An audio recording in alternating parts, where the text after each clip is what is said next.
오늘은 저희가 정기일기 기재 공부에 대해서 하게 되었습니다. 우리가 공동 유무념으로 작년까지 뭐였죠? 한 줄 감사일기 쓰기가 있었어요.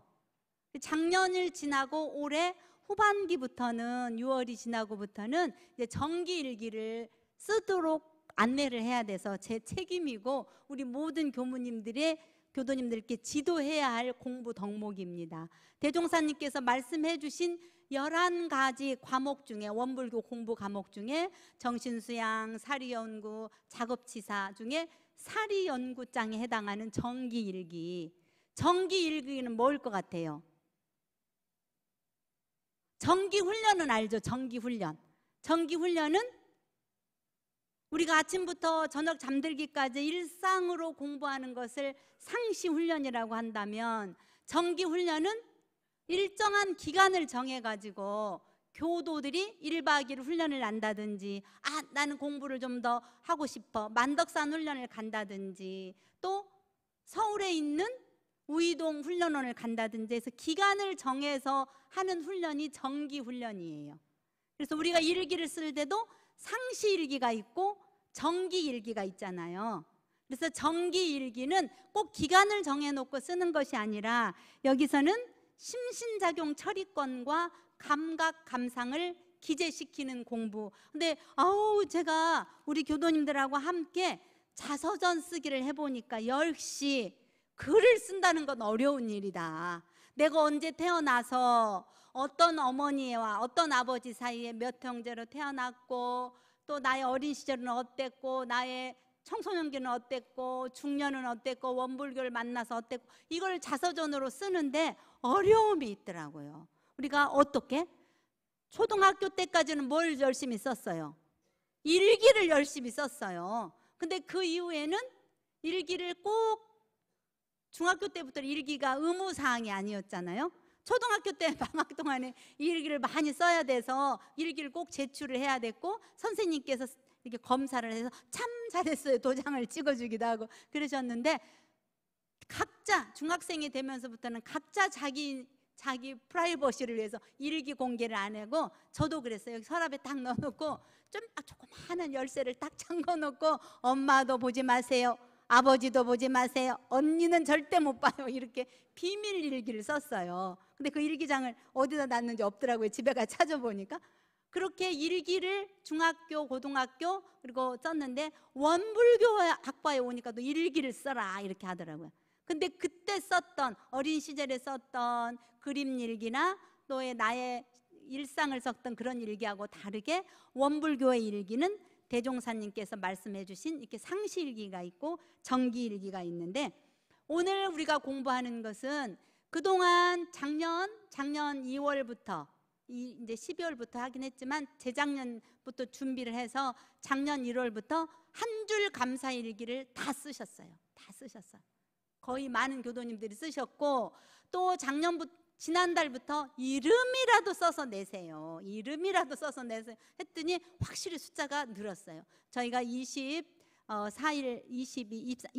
날 미리 배움때 단장 중앙님들께 우리 단원 중에 누가 일기를 내고 있는지 한번 오픈을 하려고 합니다. 여기다 하면 또 섭섭해할까 싶어가지고, 다음 화요일 단장 중앙 미리 배움터에 우리 단원 중에 상시일기를 하는 사람은 누구이고, 또 정기일기 한 줄 감사일기를 쓰는 사람은 누구인가, 단장님들이 알아서, 단장님부터 잘하고 계시지만 단원들이 더 잘할 수 있도록 지도해 주시기를 바라고, 정기일기 기재 공부는 이렇게 우리 원불교의 공부법은 정기일기, 상시일기 중에 오늘은 정기일기 중에 뭘 쓰냐면, 한 줄 감사일기를 그동안에 써왔다고 한다면 한 줄 감사일기 다음으로 조금 더 심화해 가는 과정, 심화라기보다 그동안은 나는 오늘 하루 이러이러하게 지내서 감사합니다라고 한 줄 썼다고 한다면, 이번엔 2줄 쓸 수도 있고 3줄 쓸 수도 있고 4줄 쓸 수도 있고,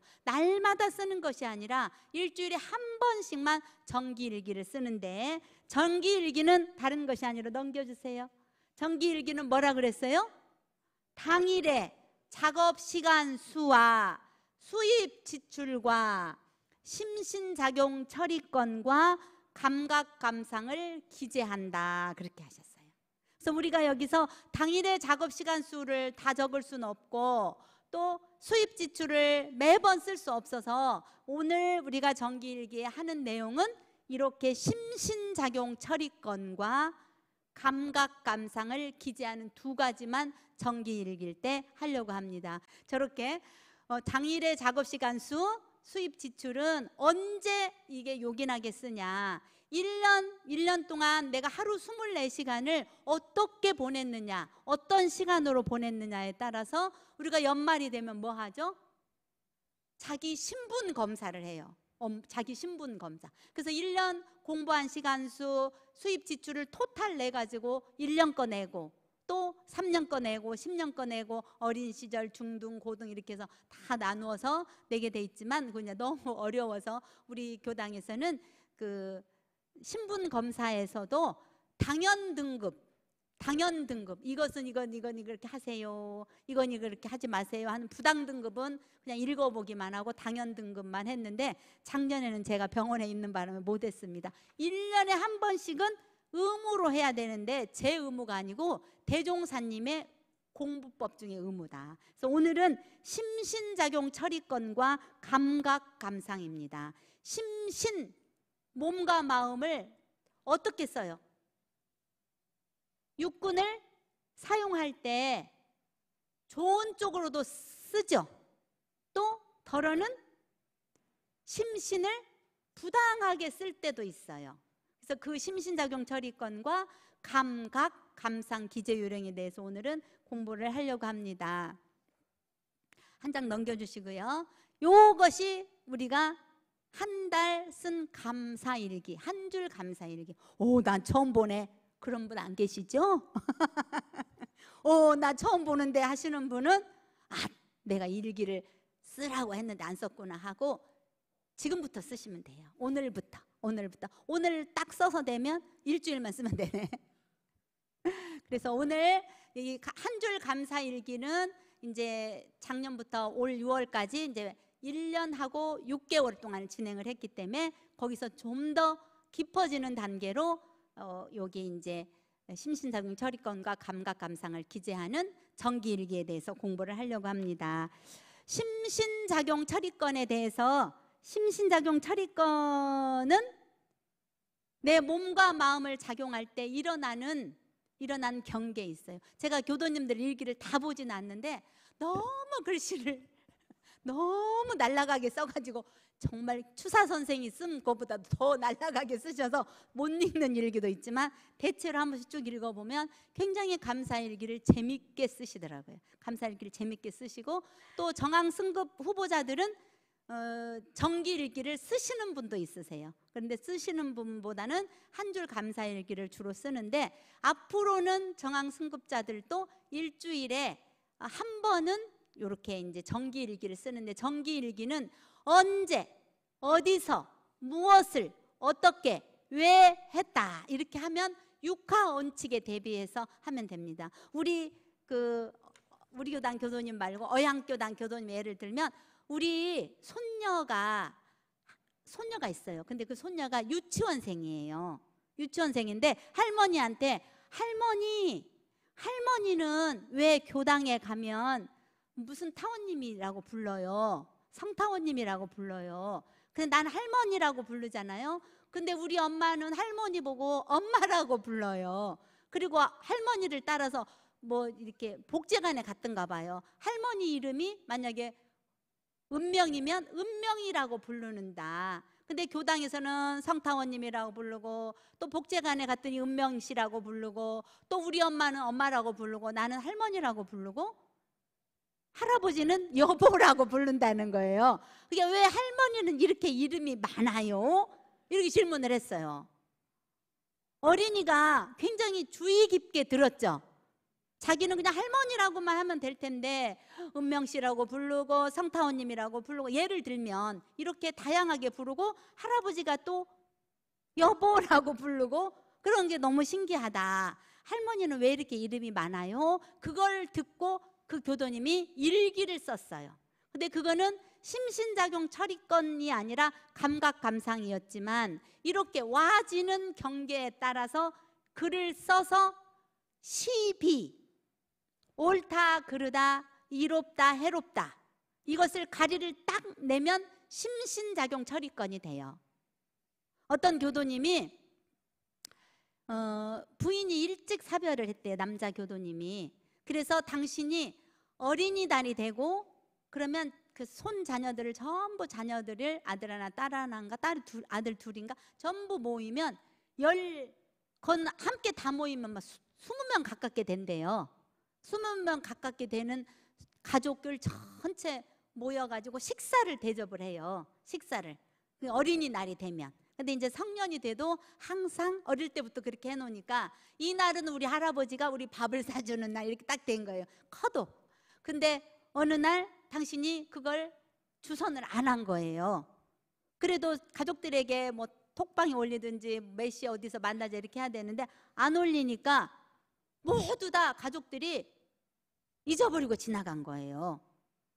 그런데 지나놓고 생각하니까 이 교도님이 섭섭한 거예요. 섭섭할까요? 안 할까요? 섭섭해요. 섭섭해.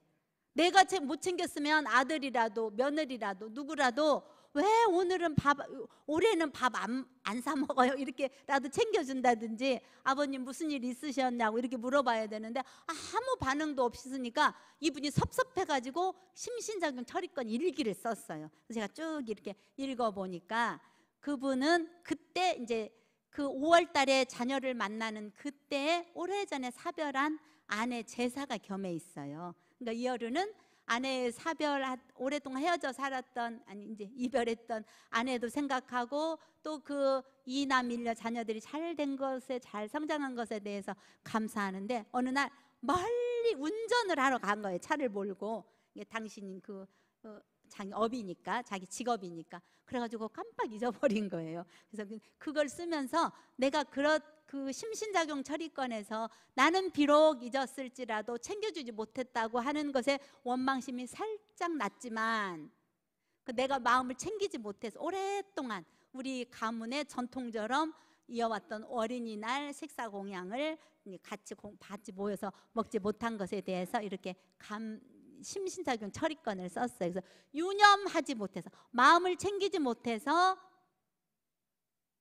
가족들이 함께 모이지 못했지만 또 하나는 뭐냐, 그걸로 인해 가지고 내가 가족들에게 어떤 기대치 같은 걸 가지고 있었구나, 나도 모르는 가운데 그것을 돌아보는 일기를 봤습니다. 또 한 장 넘겨주시고 여기서는 오늘은 사진을 이렇게 보여줄 거예요. 이거 무슨 사진이에요?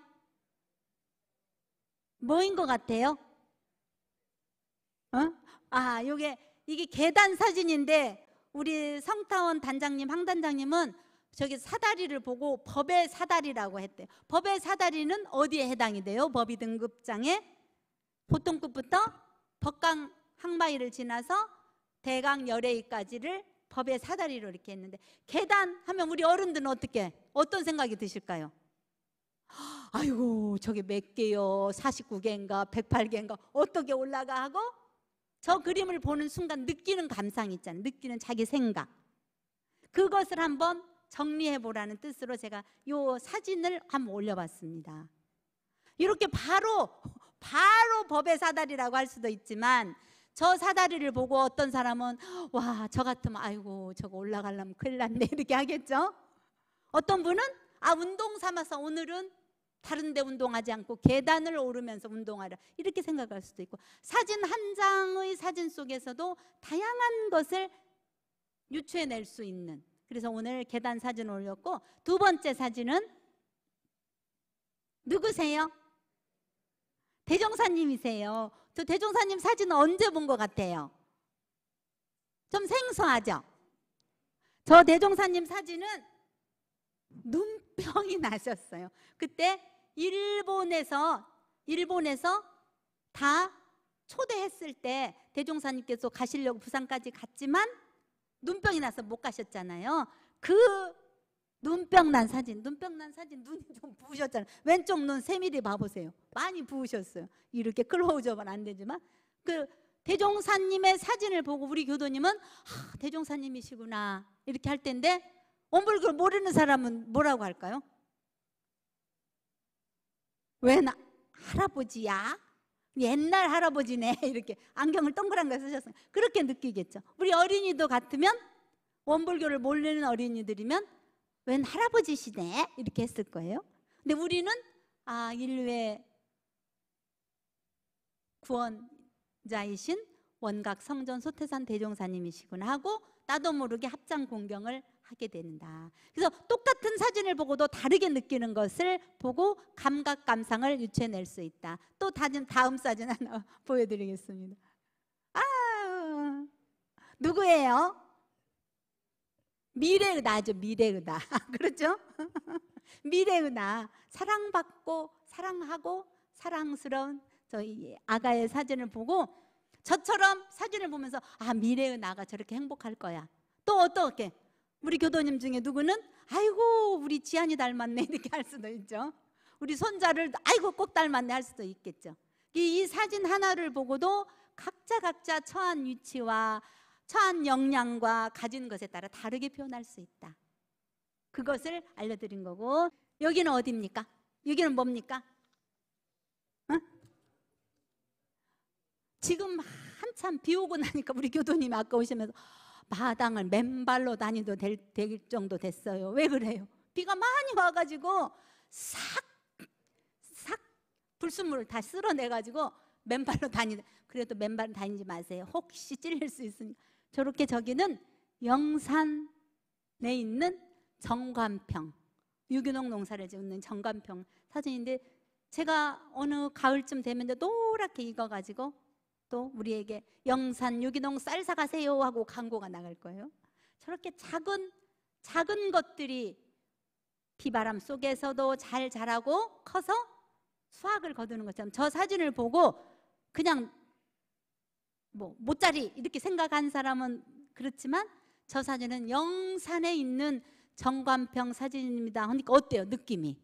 와, 대종사님께서 바다를 막아서 논을 만들었던 거기서 자라고 있는 벼구나. 더 느낌이 새로울 거예요. 그래서 이렇게 사진을 보면서 느끼는 그런 감각 감상들을 해놓았고 이제 심신작용 처리권에 대한 한 가지만 설명을 예를 들어서 말씀을 드리겠습니다. 대종사님께서는 항상 동선하선 6개월을 했어요. 지금 6개월 하라면 어떻게 되겠어요?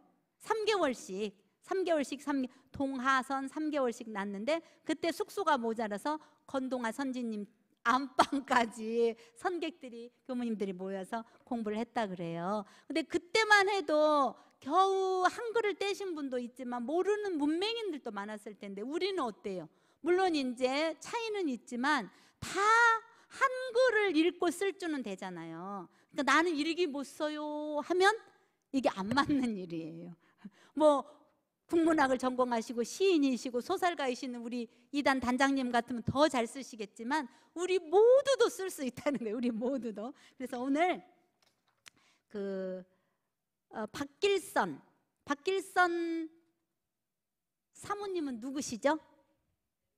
대종사님의 딸, 그 사모님이 쓰신 일기를 한번 읽어보겠습니다. 이건 심신작용 처리권하고 감각감상 두 편인데 오늘은 이 시간에는 심신작용 처리권 먼저 읽겠습니다. 금일은 오후에 일기 감정 및 연부를 마치고 밖으로 나가니 신발이 없는지라 온 사방을 다 찾아다녔다. 그러나 나의 신발은 없고 다만 다른 사람 신발뿐이었습니다. 그러자 나의 사무는 바쁘게 되었다. 그러나 나는 나의 신발을 기다려 시간을 보내고 섰으나 신발 가져오는 사람은 없는지라 비록 뜰에 신발은 많이 놓였으나 다른 사람 신발이라 만일 나의 바쁜 사무만 생각하고 다른 사람의 신발을 신고 가면 다른 사람도 나와 같은 갑갑증을 당할까 마루에 서서 이렇게 기다리고 있었어요. 나의 신발은 항상 누가 이다지 신고 가는가 하여 미운 생각이 날 듯하였다. 나의 한 번 생각하는 바는 그 사람이 남의 신발인지를 알고 신을 이치가 있으며 나도 이후에 혹 모르고 남의 신발과 바꿔 신을지도 모르겠다 하여 이 양해하여지는 머리에 미운 마음 날 듯 하던 기억이 없어지고 다시 방으로 들어왔다. 식중을 쳐서 식당으로 여러분이 다 갔어. 이제 선방에 있던 분이 나는 집에를 가려고 나와 보니 다만 남아있는 신발이 남의 신발 하나가 놓여 있었다. 그래야 나는 그 신발을 신고 식당으로 내려가서 여러 신발을 다 보아도 아니라 할 수 없이 귀가하였다. 남의 신발을 신고 간 거잖아요. 지금 밥을 먹고 또 다시 와서 보니 그제야 제 신발이 놓여 있었다. 그리하여 나의 신발을 찾아 신고 그 바꿔 신고 간 사람 보고 주의하라고 하고 싶으나 여러분이 계시는데 이 말을 하면 무한히 생각할까 하여 말을 하지 않았다. 이리저리 평화가 되고 후일에 나도 혹 남의 신발과 바꿔 신지 말기로 주의하였습니다. 이렇게 일기를 써서 냈어요. 대종사님께서 뭐라고 감정을 하셨냐? 이거 반드시 심신작용 처리권은 감정을 해야 된다. 왜? 시와 이와 비와 해를 알아야 다음에 죄복 걸산이 딱 되면 두 번 불천노 불이가가 안 되기 때문에 대종사님께서 상갑 줬어요. 상갑.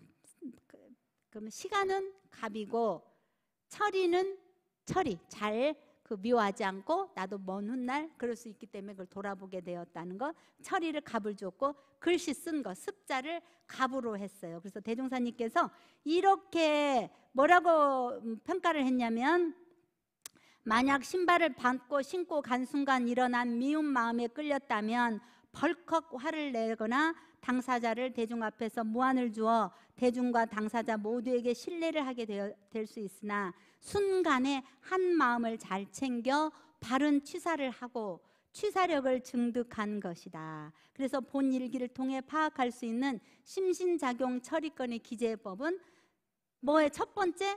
상황 설명을 했잖아요. 내가 급해서 오늘 나가려고 했는데 신발이 없는 것에 대해서 상황 설명을 했고 나와서 보니 어땠어요? 경계를 발견해서 나 신발을 누가 신고 갔네? 그리고 미운 마음이 들 수도 있었지만 다시 마음을 챙겨서 온전함을 찾고 누구라도 그럴 수 있지, 나도 다음에 그럴 수 있지 하고 온전함을 찾는 시비 분석을 했고 마지막에는 집에 가서 그 신발을 다시 신고 와서 보니 내 신발을 찾을 수 있었잖아요. 그래서 취사를 잘했다고 대종사님께서 평가를 하셨습니다. 우리가 지금 그 시절에 한글을 겨우 떼신 분도 있으시고 문맹자도 많고 그럴 때에 비하면 우리는 어때요? 엄청 고등교육을 받았잖아요. 고등교육. 그래서 누구라도 일기를 쓸 수 있다. 다만 어법이 좀 앞뒤가 좀 바뀌고 뭐 받침이 좀 다를지라도 틀렸을지라도 그것은 크게 중요한 게 아니다라는 것을 말씀을 드리고 또 하나 이건 감각감상 한 편만 읽어드리고 마치겠습니다. 금일은 오후에 일기 감정을 마치고 청춘시 댁에 갔더니 연꽃이 만개하기로 꽃을 구경하다가 소감이 났었다. 연꽃의 사유, 연꽃을 보면 생각한 거 뿌리는 비록 오탁수 더러운 물에 있지만 꽃과 잎은 오탁수에 묻지 아니하여 깨끗한 태도와 그 향기는 보른 자로 하여금 청정심을 느끼게 한다. 이런 고로 부처님을 일러 연꽃에 비함바라. 부처님도 또한 색신을 받아 오욕 가운데 출세하셨으나 오욕에 물이 들지 않고 본연 청정심을 여의지 않아서 후인이 이르기를 거진 출진이라 일컬은 것이다. 범부는 오욕에 침몰하여 본연 청정심을 잃고 고로 범부심을 여의지 못하고 사막도에 떨어지는 것이다. 이러함으로 우리가 매일 아버님, 대종사님 지도하에서 훈련받는 것이 나의 본연 청정심을 양성하여 오욕을 쓰되 오욕에 침몰되지 아니하여 범부에 뛰어나서 부처의 자리에 가도록 함이라고 생각하였습니다. 라고 일기를 써서 제출했어요. 그래서 시간을 그러니까 너무 길게도 쓰지 않고 짧게도 쓰지 않아서 시간도 갑이다. 습지 글을 쓴 내용도 갑이다. 감각도 갑이다. 이렇게 말씀을 해주셨거든요. 그래서 대종사님께서 연꽃을 보면서 우리가 다 어디에 살고 있어요? 티끌 세상에 살고 있지만 티끌에 물들지 않는 거진 출진에 해당이 되잖아요. 물론 저는 전무 출신이긴 하지만 저도 결국 세상 안에서 살고 있잖아요. 그러니까 우리가 모두 다 거진 출진의 삶을 사는데 연꽃을 보면서 느낀 감상, 그것을 이렇게 표현을 해주셨습니다. 오늘 그 감각 감상도 역시 상황을 설명을 하고 그 대상과 나와의 어떤 관계가 있는가를 의미를 부여하고, 세 번째는 그 진리적 의미를 찾는 그것을 감각 감상이라고 했습니다. 좀 어렵게 생각하지 말고 쉽게 생각하고, 그 자기 가정 안에서도 직장 안에서도 어때요? 엄청나게 많은 경계들이 있거든요. 그렇죠? 많은 경계 속에서 그 꼴 보는 공부를 내가 어떤 마음으로 돌렸는가, 그 꼴 보는 마음 안에서 일어난 내 마음은 어떤 마음이었는가를 감각 감상과 또 심신작용 처리권으로 정리를 해보면, 지금 아까 첫 번에 보여드렸던 우리 한 줄 감사일은 계속 쓰세요. 계속 쓰시면서 오늘 이것은 내가 꼭 심신작용 처리권으로 한번 써보고 싶어 하면 그날의 경계를 언제 어디서 무엇을 어떻게 왜 했나 이거에 맞춰서 써보면 감각감상이나 심신작용 처리권이 나온다. 그래서 31일 일기 중에서 그렇게 한번 일주일에 한 편이나 또 한 달에 2편, 정황 후보자들은 2편이에요. 의무상. 그래서 한번 써보시면서, 어떤 분이 일기를 쓴다고 꼭 단장님이 표시를 해요. 그래서 제가 그런데 일기를 안 내요, 그 단원이. 그랬더니 그분은 혼자 자기 집에서 일기장을 놓고 쓰니까 교당에는 안 낸대요. 그런 분도 있을 수 있어요. 그래서 제가 기록할 때는 항상 상시일기를 뿐만이 아니라 정기일기를 쓴다고 이렇게 동그라미를 쳐놓지만, 우리 원불교 일기는 내 일기를 보고 내 일기를 듣고 또 그 안에서 함께 공부를 하는 것이기 때문에 굳이 비밀 일기가 아니면은 함께 내셔서 공부하는 우리 불교당 교도님들이 되고, 이제 7월부터는 좀 더 심도 있게 이 정기일기를 함께 지도하도록 같이 써보도록 그렇게 하겠습니다. 이해가 되시죠? 대답을 한번 도전해 보겠습니다. 도전. 감사합니다.